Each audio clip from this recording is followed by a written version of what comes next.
తనకి గతం గుర్తొచ్చే వరకు ఆ అమ్మాయిని మన ఇంట్లోనే ఉంచుకుందాం అని చెప్పేసి మధు వాళ్ళ ఇంటికి తీసుకుని వెళ్తాడు ఆ అమ్మాయిని. ఆ అమ్మాయికి వాళ్ళ ఇంట్లోనే ఒక రూమ్ ఇస్తాడు.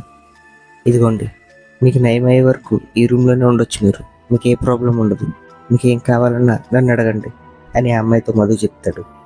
నీ పేరేంటి అని అడుగుతాడు. నా పేరు నాకేం గుర్తు రావట్లేదు అనగా, సరే అయితే నేను నిన్ను మనీ అని పిలుస్తాను, ఓకేనా అని అంటాడు. ఓకే అంటుంది. అలా చెప్పేసిన తర్వాత మధు తన గదిలోకి తాను వెళ్ళిపోతాడు. తన రూమ్లోకి వెళ్ళిన మధు, భగవంతుడా తనకు త్వరగా తగ్గిపోతే బాగుండు అని దేవుడికి ప్రార్థిస్తూ ఉంటాడు. అక్కడే పక్కనున్న కిటికీలోంచి బయటకు చూస్తే రోడ్డు మీద కుక్కలు చాలా గట్టిగా మరుగుతూ ఉంటాయి. ఈ కుక్కలు ఈరోజు నన్ను చూసి ఎందుకు ఇలా అరుస్తున్నాయి, మన కారు వెనకాలే కూడా పరిగెట్టుకుంటూ వచ్చాయి అని దగ్గరే ఉన్న కిటికీలు క్లోజ్ చేస్తాడు. క్లోజ్ చేసిన తర్వాత వచ్చి మధు తన బెడ్ మీద